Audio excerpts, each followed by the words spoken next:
Hello everyone, welcome back to Ninja Prep. This is Kapil Goyal, your educator and mentor for PG physics. तो इस lecture में हम discuss करने वाले हैं पार्टिकल एक्सेलरेटर को, और उस पार्टिकल एक्सेलरेटर में सबसे पहले हम डिस्कस करेंगे साइक्लोट्रॉन। बहुत सारे डिवाइसेस होते हैं जो एक्सेलरेटर के रूप में काम करते हैं, जैसे कि लीनियर एक्सेलरेटर, बीटाट्रॉन, साइक्लोट्रॉन, सिंक्रस्ट्रॉन। ये जितने भी डिवाइस हैं अलग अलग पार्टिकल्स के लिए इनको यूज किया जाता है। सबसे पहले हम डिस्कस कर रहे हैं साइक्लोट्रॉन को। तो साइक्लोट्रॉन को आप लोगों ने 12वीं क्लास में भी अपनी पढ़ा होगा। बहुत ही आसान सा ये कॉन्सेप्ट होता है, इसके पीछे बहुत ही आसान सा मैथमेटिकल इक्वेशंस भी इसके पीछे होती हैं, और ठीक ठाक क्वेश्चन इसमें से निकल आते हैं। कई बार पूछ लिया जाता है इसको। बहुत आसान है, समझने में आपको ईजी होगा, बहुत ईजिली इसको समझ जाओ। एक डायग्राम आपको दिख रहा है, ये साइक्लोट्रॉन का डायग्राम आपको दिख रहा है। सबसे पहले तो बात कर लेते हैं कि इसको डेवलप किसने किया। तो 1982 में लॉरेंज एंड लिविंगस्टोन ने साइक्लोट्रॉन को सबसे पहले डेवलप किया। पर्पस क्या था? पर्पस था कि जो पार्टिकल्स है उनको बहुत अधिक वेलोसिटी के साथ एक्सेलरेट करना है। जो पार्टिकल्स है उनको हाई वेलोसिटी पे एक्सेलरेट करना है बिना ज़्यादा वोल्टेज का यूज किए हुए। तो इस पर्पस के लिए लॉरेंज और लिविंगस्टोन ने इसको डेवलप किया 1982 में। आगे इसमें कुछ बताऊं, मैं पहले आपको एक चीज़ क्लियर कर दूं कि जो साइक्लोट्रॉन है उसका यूज केवल और केवल हैवी पार्टिकल्स को एक्सेलरेट करने के लिए किया जाता है। हैवी पार्टिकल्स मतलब प्रोटॉन या अल्फा पार्टिकल जैसे पार्टिकल्स हैं, उनको एक्सेलरेट करने में किया जाता है।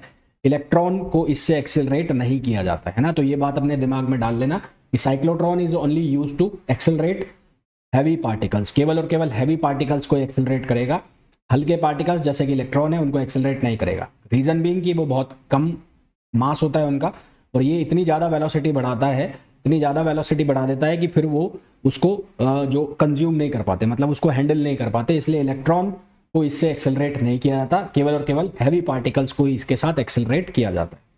तो इट इज़ डेवलप्ड बाय, पहले मैं आपको थोड़ी बहुत थ्योरी इसके ऊपर लिख देता हूँ, फिर और इसके कंस्ट्रक्शन की बात करेंगे हम।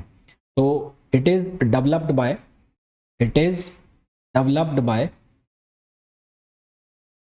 Bye Livingston and Lawrence and Livingstone in year 1982. The purpose behind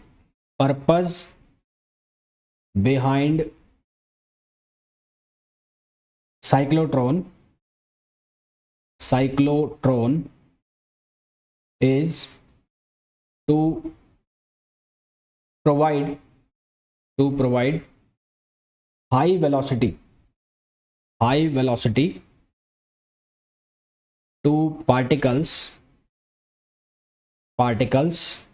without high velocity to particles without much use of high voltage,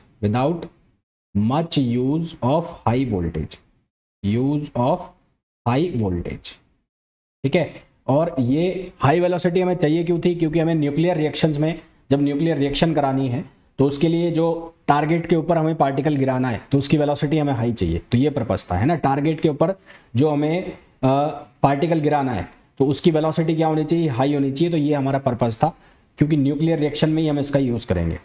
यहाँ पर मेन इंपॉर्टेंट चीज़ मैं ये लिख रहा हूँ कि जो साइक्लोट्रॉन है उसका यूज़ किया जाता है हैवी पार्टिकल्स के लिए। तो साइक्लोट्रॉन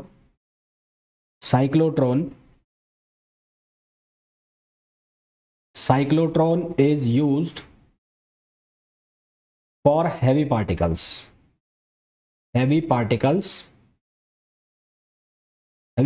कौन कौन से? लाइक प्रोटॉन हो गया, अल्फा पार्टिकल हो गया, alpha particle ETC, proton, alpha particle ETC। It is not used for electron, it is not used to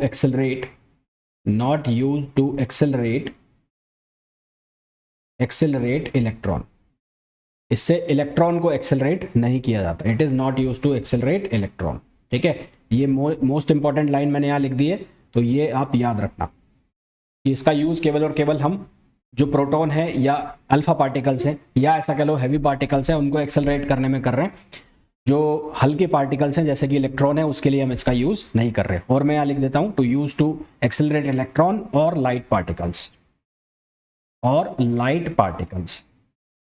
ठीक है। अब कंस्ट्रक्शन की अगर हम बात करें तो कंस्ट्रक्शन में आप देखोगे तो इसमें ये डी शेप दिख रही है आपको, यहाँ पर ये डी शेप दिख रही है ना, जहाँ यहाँ लिखा भी हुआ है डीज। तो यहाँ पर डी शेप के दो होलो कंडक्टर होते हैं, होलो का मतलब है अंदर से खोखले होते हैं, तो ये डी शेप के होते हैं। डी शेप के होलो कंडक्टर होते हैं जिनको एक इवैक्यूएटेड वैक्यूम चैम्बर में रखा जाता है। इवैक्यूएटेड वैक्यूम चैम्बर में मतलब ये डी शेप के होलो शेप के इस तरह से, और इनको भी एक चैम्बर में बंद किया हुआ है जैसा कि यहाँ पर आपको दिख रहा है। तो ये चैम्बर है, ये चैम्बर के अंदर ये डी शेप के वो रखे हुए हैं कंडक्टर, होलो कंडक्टर हैं, और इन दोनों को कनेक्ट कर दिया जाता है एक हाई फ्रिक्वेंसी ऑसिलेटर से। तो हाई फ्रिक्वेंसी ऑसिलेटर से इस तरह से कनेक्ट होते हैं। तो यहाँ पर एक हाई फ्रिक्वेंसी ऑसिलेटर लगा दिया जाता है। ये हाई फ्रिक्वेंसी ऑसिलेटर से जब ये कनेक्ट हो जाते हैं तो दोनों डीज किसकी तरह काम करते हैं, इलेक्ट्रोड की तरह काम करते हैं। ये ऑसिलेटर है तो उससे क्या होगा, जो इसकी वोल्टेज है वो लगातार चेंज होगी, पोलैरिटी लगातार चेंज होगी, यानी कि जो प्लेट पहले प्लस रहेगी वो बाद में माइनस हो जाएगी सेकंड हाफ साइकिल में, और जो सेकंड हाफ साइकिल में उसके बाद वापस से हाफ चेंज होगा तो जो माइनस था वो किस में हो जाएगा, प्लस में हो जाएगा। ठीक है, तो ये इसके कंस्ट्रक्शन में होता है। जो आयन सोर्स होता है जहां से आयन निकलेगा, यानी कि जो हैवी पार्टिकल आएगा उसको कहाँ रखा जाता है, दोनों डीज के बीच में रखा जाता है। मैग्नेटिक फील्ड जनरेट करने के लिए ये जो इवैक्यूएटेड चैम्बर है इसके दोनों ऊपर नीचे क्या दिख रही है, यहाँ पर आपको मैग्नेट दिख रही है, तो मैग्नेट रख दी जाती है जिससे कि परपेंडिकुलर डायरेक्शन में, बेस के परपेंडिकुलर डायरेक्शन में क्या जनरेट होता है, मैग्नेटिक फील्ड जनरेट होता है। पार्टिकल जब एक्सेलरेट हो जाता है तो उसको निकालने के लिए यहाँ पर एक डिफ्लेक्टर लगा दिया जाता है। तो यहाँ पर एक डिफ्लेक्टर लगा हुआ है, उस डिफ्लेक्टर की हेल्प से पार्टिकल को डिफ्लेक्ट करके और टारगेट के ऊपर सीधा गिरा दिया जाता है। तो ये इसका कंस्ट्रक्शन होता है। ठीक है, तो वो कंस्ट्रक्शन भी मैं लिख देता हूं। तो कंस्ट्रक्शन में क्या होता है, इसके में कंस्ट्रक्शन में क्या होगा, in cyclotron two D shape hollow conductor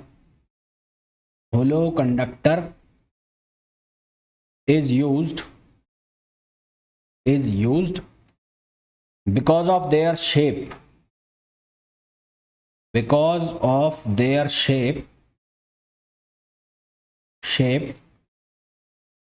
they are known as Ds. उनको क्या नाम दिया जाता है, Ds नाम दिया जाता है। ठीक है, they are known as Ds. These are placed in a evacuated vacuum chamber, इसको इनको कहाँ रखा जाता है, इवैक्यूएटेड वैक्यूम चैम्बर में रखा जाता है। To generate electric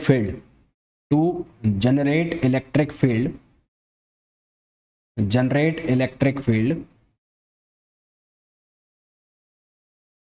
a high frequency oscillator is connected to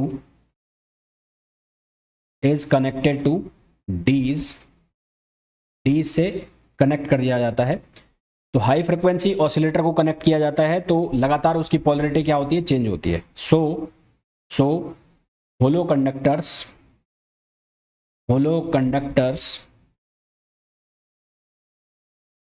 start working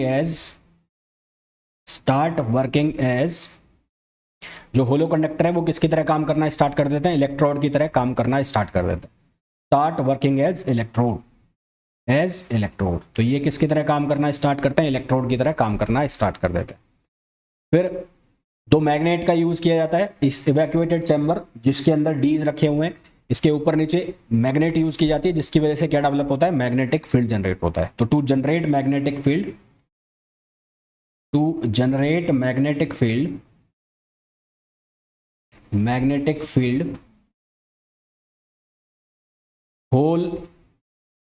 whole system is placed between two magnets, दो मैग्नेट्स के बीच में इसको क्या कर दिया जाता है, रख दिया जाता है। ठीक है, ये इसका कंस्ट्रक्शन हो गया। बहुत हार्ड और बहुत ही टेक्निकल लैंग्वेज मैंने यूज नहीं की, बहुत सिंपल सी लैंग्वेज यूज की जिसके आप यूज टू हो और इसको आसानी से आप अपनी भाषा में भी लिख सकते हो। उसके बाद इसकी वर्किंग की बात कर लेते हैं। तो वर्किंग में क्या होगा, वर्किंग में सबसे पहले जो आयन सोर्स है वो कहाँ होता है, वो दोनों डीज के बीच में होता है। तो ion source, the ion source is in between dees, in between dees. ठीक है, तब होता क्या है देखो, जैसे एक डी ये बना हुआ है, एक डी ये बना हुआ है और एक डी ये बना हुआ है, एक डी ये बना हुआ है। अब लेट सपोज आयन सोर्स यहां पर है, यहां पर, तो ये कनेक्टेड है किससे, ये कनेक्टेड है ये ऑसिलेटर से, हाई फ्रिक्वेंसी ऑसिलेटर है ये है।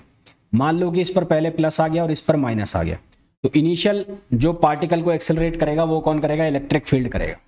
तो ये मान लेते हैं कि इस पर चार्ज क्यू है, तो इलेक्ट्रिक फील्ड क्या करेगा, इलेक्ट्रिक फोर्स लगाएगा, क्योंकि वो इलेक्ट्रिक फील्ड जनरेट कर देगा। तो इस पर फोर्स लगेगा, इस तरफ फोर्स लगेगा, तो ये पार्टिकल इस तरफ जाएगा, क्यू ई फोर्स के साथ इधर जाएगा।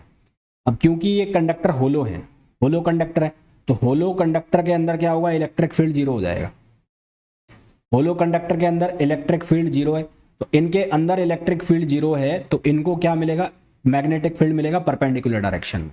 जैसे ये चार्ज पार्टिकल इसके अंदर एंटर करेगा तो इसको अंदर परपेंडिकुलर डायरेक्शन में मैग्नेटिक फील्ड मिलेगा। तो यहाँ पर ये मैग्नेटिक फील्ड है, ये क्रॉस का मतलब है कि परपेंडिकुलर मैग्नेटिक फील्ड बन रहा है। तो जैसे ये इसके अंदर जाएगा, यहाँ पर इलेक्ट्रिक फील्ड जीरो हो गया, तो इसको परपेंडिकुलर मैग्नेटिक फील्ड मिला। परपेंडिकुलर मैग्नेटिक फील्ड मिला तो एक बात ध्यान रखना, जैसे ही जो चार्ज पार्टिकल है वो मैग्नेटिक फील्ड के परपेंडिकुलर आता है तो उस पर एक फोर्स लग जाता है। आप जानते हैं F=QEB। और जब भी चार्ज पार्टिकल और मैग्नेटिक फील्ड एक दूसरे के परपेंडिकुलर हो, यानी कि वेलोसिटी और मैग्नेटिक फील्ड एक दूसरे के परपेंडिकुलर हो, तो जो चार्ज पार्टिकल एक सर्किल में घूम जाता है। तो अब ये चार्ज पार्टिकल किस में घूमेगा, एक सर्किल में घूमेगा। यहाँ आते ही ये किस में घूमेगा, एक सर्किल में घूमेगा ऐसे, और बाहर निकलेगा।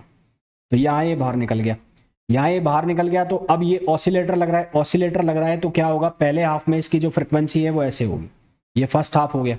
तो फर्स्ट हाफ में क्या होगा, ये प्लस का है और ये माइनस का है। अब इसकी पोलरिटी चेंज होगी, पोलरिटी चेंज होने का मतलब है कि अब ये माइनस का हो जाएगा और ये प्लस का हो जाएगा। ये माइनस का होगा, ये प्लस का हुआ, तो वापस से इसको क्या मिलेगा, इलेक्ट्रिक फील्ड मिल जाएगा। तो वापस से इलेक्ट्रिक फील्ड मिलेगा इस डायरेक्शन में। तो अब ये वापस से किस डायरेक्शन में भागेगा, इस इधर जाएगा, इधर भागेगा। तो वापस से यहाँ पर मैग्नेटिक फील्ड मिल गया, क्योंकि अंदर जाते ही इलेक्ट्रिक फील्ड हो गया जीरो। इलेक्ट्रिक फील्ड जीरो हो गया, तो ये वापस से किस में घूमेगा, सर्किल में घूमेगा। अब ध्यान से देखो, ये सर्किल बड़ा होता जा रहा है, क्यों, क्योंकि उसकी जो एक्सेलरेशन है वो लगातार बढ़ती जा रही है, वेलोसिटी बढ़ती जा रही है। फिर वही कहानी होगी, यानी कि अब वापस से पोलरिटी चेंज होगी, पोलरिटी चेंज होगी तो वापस से इलेक्ट्रिक फील्ड इसको यहाँ भेजेगा, इलेक्ट्रिक फील्ड वापस भेजेगा, फिर मैग्नेटिक फील्ड आएगा, मैग्नेटिक फील्ड फिर इसको सर्किल में घुमा देगा। तो इस तरह से आप देखोगे कि ये सर्किल की जो रेडियस है लगातार बढ़ती जा रही है। सर्किल की रेडियस लगातार बढ़ेगी तो उसकी वेलोसिटी भी लगातार बढ़ेगी। उसका मैं रिलेशन भी आपको आगे बताऊंगा। तो वेलोसिटी लगातार बढ़ती जाएगी, और जब एक सफिशिएंट वेलोसिटी, एक सफिशिएंट एक्सेलरेशन जो हमें चाहिए वो मिल जाएगा, तो हमने यहाँ पर ही क्या लगाया हुआ है, डिवाइस के अंदर एक पार्टिकल डिफ्लेक्टर लगाया हुआ है। उससे डिफ्लेक्ट करके सीधा का सीधा हम किसके ऊपर गिरा देंगे, टारगेट के ऊपर गिरा देंगे। जो हमें चाहिए कि जहां हमें बॉम्बार्डमेंट करानी है वहां पर हम उसको गिरा देंगे। तो इस तरह से काम करता है। तो आई होप जितना भी मैंने बताया है वो समझ में आ गया होगा। तो the ion source is placed between, is in between dees. Initially particle is accelerated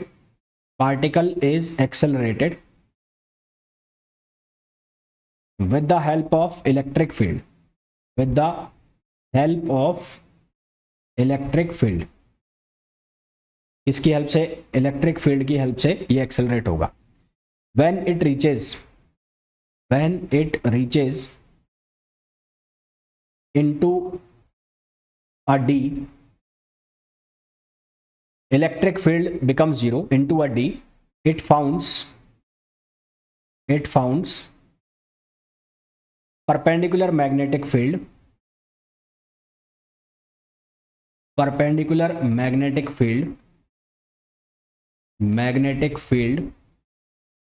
and it takes a circular path,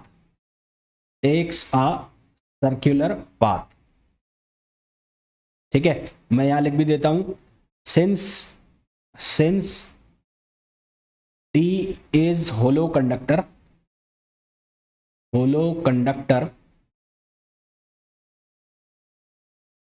electric field inside D is zero, electric field D के अंदर क्या होगा, जीरो होगा। अब जब ये जो पार्टिकल है ये डी से बाहर निकलेगा तो पोलरिटी क्या हो जाएगी, चेंज हो जाएगी। When particle comes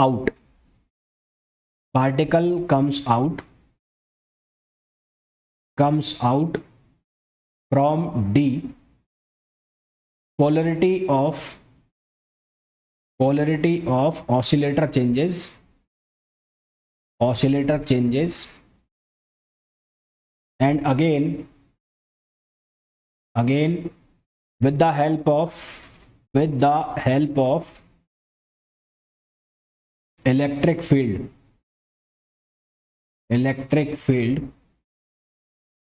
particle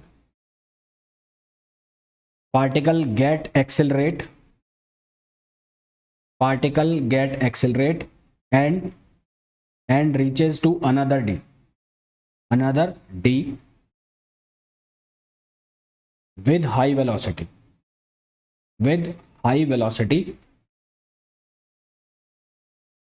and the same process repeats itself until we get required velocity of the particle as the particle gets sufficient velocity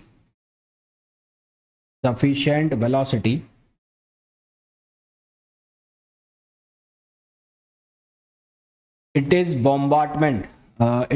deflected with the help of particle deflector with the help of particle deflector and impinged or bombard on target। ठीक है, तो ये सारी की सारी process चलती है किसके अंदर, साइक्लोट्रॉन के अंदर। अब देखो साइक्लोट्रॉन के अंदर हो क्या रहा है, सर्किल में घूम रहा है ये। तो साइक्लोट्रॉन के अंदर हुआ क्या, बेसिकली हुआ ऐसा कि ऐसे गया, फिर ऐसे घुमा, फिर ऐसे गया, फिर ऐसे घुमा, फिर ऐसे गया, ऐसे घुमा, तो कुल मिलाकर एक सर्किल बन रहा है। और आपको बहुत अच्छे से पता है कि यहाँ पर जो फोर्स लग गया वो फोर्स क्या लग गया, F इक्वल्स टू Q और V cross B। Since V and B are perpendicular, V perpendicular to B है, तो F बराबर क्या हो जाएगा, QVB। अब ये सर्किल में घूम रहा है तो सर्किल पे एक लगेगा सेंट्रीपिटल फोर्स, तो ये किसके बराबर हो जाएगा, सेंट्रीपिटल फोर्स के बराबर। तो सेंट्रीपिटल फोर्स के बराबर हो गया, तो यहाँ से R यानी कि रेडियस क्या आ गया, mv/qb। तो मैंने आपको कहा था जैसे जैसे रेडियस बढ़ेगी वैसे वैसे वेलोसिटी बढ़ती जाएगी, तो R is directly proportional to v। जैसे जैसे रेडियस बढ़ रही है वैसे वैसे क्या बढ़ती जाएगी, वेलोसिटी बढ़ती जाएगी, मैंने पहले भी आपको बताया। तो यहाँ से हमारे पास रिलेशन आ गया R इक्वल्स टू mv/qb, या आप इसको लिख सकते हो v इक्वल्स टू qbr/m, और you can write v equals to qbr/m, आप इसको ऐसे भी लिख सकते हो। तो हमारे पास ये वेलोसिटी का रिलेशन बन गया, और किसका रिलेशन बन गया, ये r का रिलेशन बन गया। अब since v equals to omega r होता है तो यहाँ से हम ओमेगा की वैल्यू भी निकाल सकते हैं। तो since v equals to omega r, तो ओमेगा की वैल्यू क्या हो जाएगी, v/r। तो यहाँ v/r रखोगे तो यहाँ से क्या बन जाएगा, qb/m। यहाँ से क्या बन जाएगा हमारे पास, qb/m। तो ये क्या आ गई, ये इसकी एंगुलर फ्रिक्वेंसी आ गई। अगर टाइम पीरियड निकालना है तो सिंस ओमेगा इक्वल्स टू क्या होता है, ओमेगा होता है 2π/t। तो यहाँ अगर मैं वैल्यू रख दूं तो t की वैल्यू कितनी आ जाएगी, t की वैल्यू आ जाएगी 2πm/qb। t की वैल्यू कितनी आ जाएगी, 2πm/qb। और फ्रिक्वेंसी जो है वो इसके रेसिप्रोकल होती है, तो फ्रिक्वेंसी अगर आप लिखना चाहो तो वो हो जाएगी qb/2πm। देखो बहुत सिंपल तरीके से मैं सॉल्व कर रहा हूँ, बहुत ही सिंपल तरीके से मैं फॉर्मूला निकाल रहा हूँ, ऐसा कोई इसमें रॉकेट साइंस वाली चीज में नहीं लगा रहा हूँ। अब अगर इसकी मोमेंटम लिखनी हो, मोमेंटम, तो मोमेंटम ऑफ आयन अगर आपको लिखना हो तो मोमेंटम कैसे लिखोगे, तो मोमेंटम जो है मोमेंटम किसके बराबर होता है, P equals to m v. V की वैल्यू आपने लिखी, V की वैल्यू आपने कितनी लिखी, q b r upon m. तो ये वाली वैल्यू डाल दो यहाँ से, तो m, और ये डाल दो q b r upon m, तो m से m कट गया। तो जो लीनियर मोमेंटम है P वो किसके बराबर आ गया, वो आ गया क्यू बी आर के। लीनियर मोमेंटम किसके बराबर आ गया, q b r. Time period हम निकाल चुके हैं 2 pi m upon b, frequency हम निकाल चुके हैं। अब यदि काइनेटिक एनर्जी निकालनी है तो काइनेटिक एनर्जी किसके बराबर होगी, काइनेटिक एनर्जी बराबर होती है हाफ एम वी स्क्वायर। तो काइनेटिक एनर्जी ऑफ पार्टिकल अगर आपको निकालना है तो काइनेटिक एनर्जी ऑफ पार्टिकल, तो काइनेटिक एनर्जी ऑफ पार्टिकल को हम लिखेंगे k e equals to half m v square. आप इसको ऐसा भी लिख सकते हैं पी स्क्वायर अपॉन 2m। तो यहाँ से p की वैल्यू डाल दो। काइनेटिक एनर्जी मैक्सिमम लिखनी है, तो मैक्सिमम काइनेटिक एनर्जी कब होगी, जब जो रेडियस है वो किसके बराबर हो जाए, मैक्सिमम रेडियस अटेन कर ले। यानी कि when r is equals to r, तो v चेंज हो जाएगा किसमें, v मैक्स में। तो v चेंज हो जाएगा v मैक्स में, तो यहाँ से जो काइनेटिक एनर्जी जिसको हम t लिखेंगे वो बन जाएगा half m v max square. क्या बन जाएगा, half m v max square.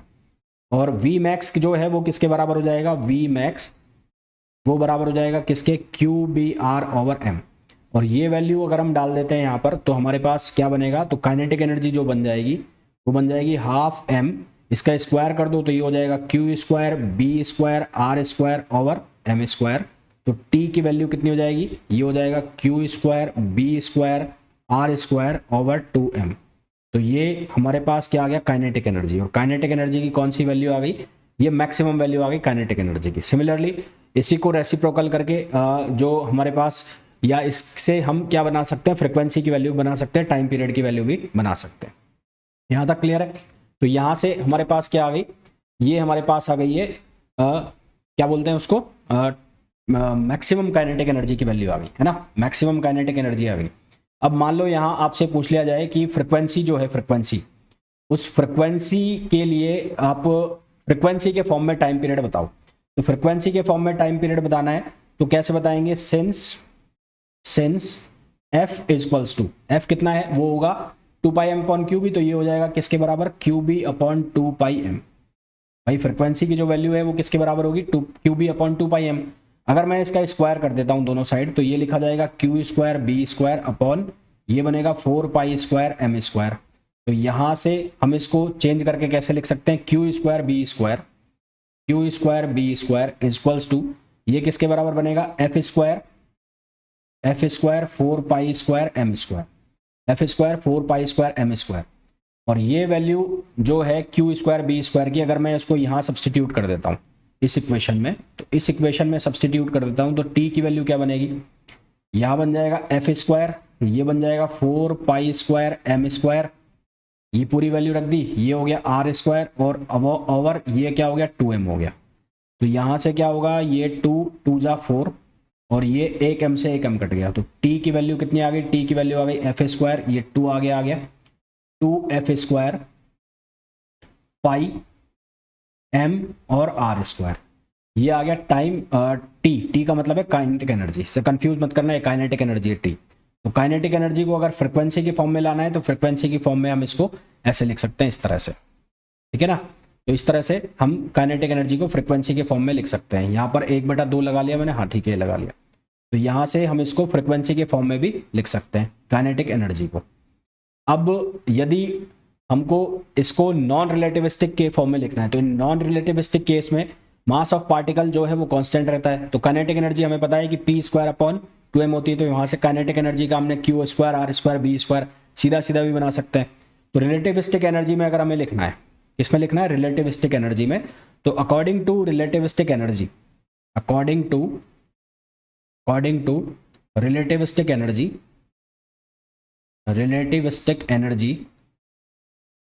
तो रिलेटिविस्टिक एनर्जी के अकॉर्डिंग हमारे पास फॉर्मूला होता है E square equals to P square C square plus M naught square C power 4, ये बना। तो यहाँ से ई स्क्वायर, पी स्क्वायर की वैल्यू हमारे पास ऑलरेडी है, क्या है, क्यू आर बी है, तो इसका स्क्वायर कर दो तो q square r square b square, ये हो गया c square. M naught square जो है उसकी वैल्यू सेम रहेगी, तो ये एम नॉट स्क्वायर सी पावर 4, तो यहाँ से ई की जो वैल्यू है उसका स्क्वायर रूट लगा दो, तो इसका स्क्वायर रूट लगा दोगे तो ये क्या बन जाएगा, ये बन जाएगा q square r square b square सी square plus M naught square सी पावर 4।